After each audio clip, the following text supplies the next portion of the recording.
प्रभु यीशु मसीह के पवित्र और सामर्थी नाम में आप सभी भाई बहनों का एक बार फिर से मैं रेवरेंड एडविन सैमुअल हार्दिक स्वागत करता हूं। आज की इस वीडियो में हम पवित्र आत्मा के संबंध में परमेश्वर के वचन से कुछ सच्चाइयों को जानने का प्रयास हम करेंगे। मेरे प्रिय भाई और बहनों, पवित्र आत्मा के संबंध में लोगों के बीच कई प्रकार के विचार पाए जाते हैं जो पवित्र बाइबल से मेल नहीं खाते हैं। इसलिए हमें इस विषय को बड़ी सावधानी से सीखने की आवश्यकता है। कुछ लोग कहते हैं कि पवित्र आत्मा केवल एक प्रभाव और शक्ति है और उसमें कोई व्यक्तित्व नहीं है। जिस प्रकार से भाप में शक्ति होती है उसी प्रकार मानो पवित्र आत्मा है। कुछ लोग ऐसा विश्वास करते हैं कि पवित्र आत्मा केवल कल्पना और मिथ्या या रहस्यपूर्ण विचार है जिसे समझना बहुत कठिन है, परंतु बाइबल पवित्र आत्मा की वास्तविकता और उसकी सेवा को स्पष्ट शब्दों में दर्शाती है। तो पवित्र आत्मा के व्यक्तित्व के संबंध में मैं कुछ बातों को आपके सामने रखना चाहता हूं। बहुत से लोग पवित्र आत्मा का पूरी तरह इनकार करते हैं, इसलिए हमें देखना चाहिए कि पवित्र आत्मा में तो वे सब गुण पाए जाते हैं जो उसके व्यक्तित्व को प्रकट करते हैं। व्यक्तित्व के अंतर्गत विचार, इच्छा, शक्ति, ज्ञान, कार्य करना, ये सारी बातें आती है। पहला कुरिन्थी उसके 2 अध्याय और 11 पद में इस प्रकार से लिखा है, मनुष्यों में से कौन किसी मनुष्य की बातें जानता है? केवल मनुष्य की आत्मा जो उसमें है। वैसे ही परमेश्वर की बातें भी कोई नहीं जानता, केवल परमेश्वर का आत्मा। इसी प्रकार इफिसियों की पत्री 1:17 में लिखा है कि हमारे प्रभु यीशु मसीह का परमेश्वर जो महिमा का पिता है तुम्हें अपनी पहचान में ज्ञान और प्रकाश का आत्मा दे। पहला कुरिन्थी 12:11 में लिखा है, परंतु ये सब प्रभावशाली कार्य वही एक आत्मा करवाता है और जिसे जो चाहता है बांट देता है। तो यहाँ पर पवित्र आत्मा के कार्य को बताया गया है, उसके व्यक्तित्व को बताया गया है कि किस प्रकार पवित्र आत्मा में व्यक्तित्व है। पवित्र आत्मा के अलग अलग काम उसके व्यक्तित्व को समझने में भी सहायक होते हैं। तो मैं पवित्र शास्त्र बाइबल से पवित्र आत्मा के कुछ कार्यों को आपके सामने रखना चाहता हूं। तो आइए हम एक एक करके पवित्र आत्मा के कार्य को पवित्र शास्त्र बाइबल से देखेंगे। पहली बात है, पवित्र आत्मा एक शिक्षक है, अर्थात पवित्र आत्मा सिखाता है। यूहन्ना 14 अध्याय 26 पद में लिखा हुआ है, प्रभु यीशु मसीह ने कहा, परंतु वह सहायक अर्थात पवित्र आत्मा जिसे पिता मेरे नाम से भेजेगा वह तुम्हें सब बातें सिखाएगा और जो कुछ मैंने तुमसे कहा है वह सब तुम्हें स्मरण कराएगा। तो यहाँ पर हम पवित्र आत्मा को एक शिक्षक के रूप में देखते हैं। पवित्र आत्मा जो है वो सिखाता है। आज भी हम जब परमेश्वर के वचन से सीखते हैं, प्रभु के दास लोग जब परमेश्वर के वचन से सिखाते हैं तो पवित्र आत्मा के द्वारा ही वे परमेश्वर के वचन को सिखाते हैं। दूसरी बात है, पवित्र आत्मा प्रभु यीशु मसीह की गवाही देता है, जिसके द्वारा हम जान सकते हैं कि प्रभु यीशु मसीह ही परमेश्वर का पुत्र है, परमेश्वर की ओर से आया है। यूहन्ना 15 अध्याय और उसके 26 वचन में लिखा है, परंतु जब वो सहायक आएगा जिसे मैं तुम्हारे पास पिता की ओर से भेजूंगा, अर्थात सत्य का आत्मा जो पिता की ओर से निकलता है, तो वह मेरी गवाही देगा। तीसरी बात है, पवित्र आत्मा अगुवाई करता है या पवित्र आत्मा मार्गदर्शन करता है। रोमियो उसका 8 अध्याय उसके 14 वचन में लिखा है, इसलिए कि जितने लोग परमेश्वर के आत्मा के चलाए चलते हैं वे ही परमेश्वर के पुत्र हैं।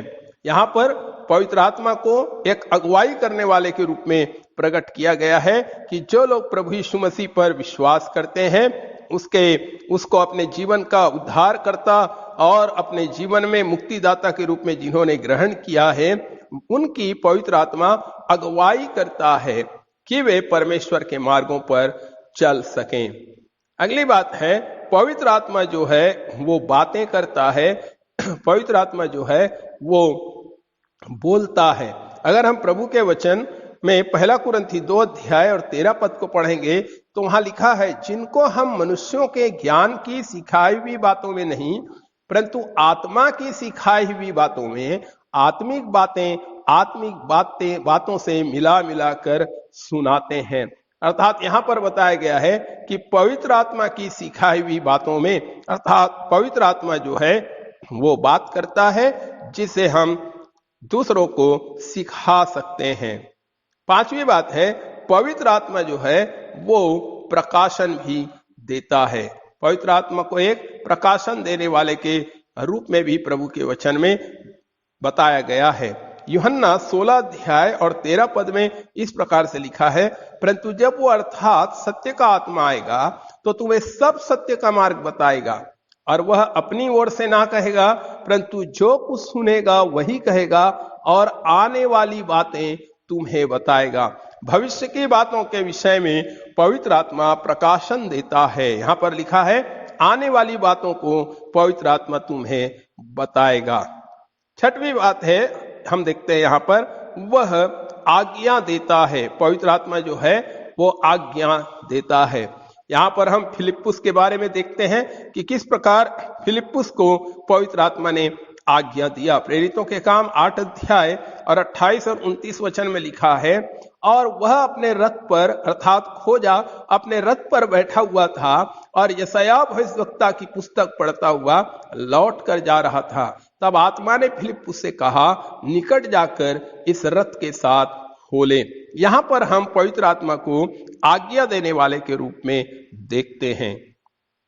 सातवीं बात है, पवित्र आत्मा प्रार्थना करता है। रोमियो की किताब 8 अध्याय और उसका 26 पद में लिखा है, इसी रीति से आत्मा भी हमारी दुर्बलता में सहायता करता है, क्योंकि हम नहीं जानते कि प्रार्थना किस रीति से करना चाहिए, परंतु आत्मा आप ही ऐसी आहें भर भर कर जो बयान से बाहर है हमारे लिए प्रार्थना करता है। तो हमें नहीं मालूम कि किस प्रकार से प्रभु से प्रार्थना करें, परंतु यहां पर लिखा हुआ है कि पवित्र आत्मा हमारी सहायता करता है ताकि हम प्रार्थना कर सकें, और वो स्वयं हमारे लिए भी प्रार्थना करता है, ऐसा प्रभु के वचन में लिखा है। हम अगली बात देखते हैं कि पवित्र आत्मा जो है वो बुलाता है। पवित्र आत्मा बुलाता है। प्रकाशित वाक्य 22 और 17 में लिखा है, और आत्मा और दुल्हन दोनों कहती है आ, और सुनने वाला भी कहे कि आ, और जो प्यासा हो वह आए, और जो कोई चाहे वह जीवन का जल सेत में ले। अर्थात यहां पर पवित्र आत्मा को एक बुलाने वाले के रूप में प्रकट किया गया है। अगली बात हम देखते हैं मेरे प्रियो कि पवित्र आत्मा जो है वह रोकता भी है। पहले हमने देखा था पवित्र आत्मा जो है वो भेजता है, परंतु पवित्र आत्मा जो है वो बोलता है, पवित्र आत्मा आज्ञा देता है, परंतु पवित्र आत्मा जो है वो रोकता भी है। यहां पर हम प्रेरितों के काम 16 अध्याय और 6 और 7 पद में पढ़ते हैं कि किस प्रकार पवित्र आत्मा ने प्रेरितों को कुछ नगरों में जाने के लिए मना किया। वहां पर लिखा है, और वे फ्रुगिया और गलतिया देश में से होकर गए, और पवित्र आत्मा ने उन्हें एशिया में वचन सुनाने से मना किया, और उन्होंने मूसिया के निकट पहुंचकर बितूनिया में जाना चाहा, परंतु यीशु के आत्मा ने उन्हें जाने ना दिया। अब यहां पर पवित्र आत्मा को हम रोकने वाले के रूप में देखते हैं। वहां पर हो सकता है कुछ विरोध हो सकता था, या परमेश्वर उस समय नहीं चाहता था कि प्रेरित लोग वहां पर जाएं, तो पवित्र आत्मा ने उन्हें जाने से रोक दिया। फिर एक और बात हम देखते हैं कि पवित्र आत्मा जो है वो सब कुछ जानता है, उससे कोई बात छिपी हुई नहीं है। 1 कुरिन्थी 2 अध्याय और 10 पद में लिखा है, परंतु परमेश्वर ने उनको अपने आत्मा के द्वारा हम पर प्रकट किया, क्योंकि आत्मा सब बातें वरन परमेश्वर की गूढ़ बातें भी जानता है। तो यहां पर लिखा है कि परमेश्वर ने अपने आत्मा के द्वारा हमारी भलाई की बातों को परमेश्वर ने हम पर प्रकट किया है, पवित्र आत्मा के द्वारा उसने प्रकट किया है। और यहां पर पवित्र आत्मा को बताया गया है कि पवित्र आत्मा तो जो परमेश्वर का आत्मा है, परमेश्वर के रहस्य की बातों को भी जानता है। अंतिम बात हम देखते हैं, पवित्र आत्मा सामर्थ के काम करता है। पवित्र आत्मा जो है वो सामर्थ के काम करता है। और पहला कुरिन्थियों उसके 12 अध्याय में पवित्र आत्मा के सामर्थ के कामों को दर्शाया गया है। परंतु मैं आपके सामने पहला कुरिन्थी 12, 10 और 11 वचन को पढ़ता हूं। वहां लिखा है, फिर किसी को सामर्थ के काम करने की शक्ति, और किसी को भविष्यवाणी की, और किसी को आत्मा की परख, और किसी को अनेक प्रकार की भाषा, और किसी को भाषाओं का अर्थ बताना। परंतु ये सब प्रभावशाली कार्य वही एक आत्मा करवाता है, और जिसे जो चाहता है वह बांट देता है। तो यहाँ पर हम पवित्र आत्मा को एक प्रभावशाली कार्य करने वाले के रूप में हम देखते हैं। तो मेरे प्रियो, ये सारी बातें बड़ी सफाई के साथ पवित्र आत्मा के व्यक्तित्व को प्रमाणित करते हैं। इसलिए जो लोग पवित्र आत्मा के व्यक्तित्व को नहीं मानते हैं, हमें इस बारे में विचार करना चाहिए कि परमेश्वर का वचन तो परमेश्वर के व्यक्तित्व को उसके कामों के द्वारा साफ रीति से प्रकट करता है। इसलिए हमें लोगों की बातों पर नहीं, परंतु परमेश्वर के वचन की बातों पर विश्वास करना चाहिए। प्रभु आप सबको आशीष दे। आप सबों को जय मसीह की।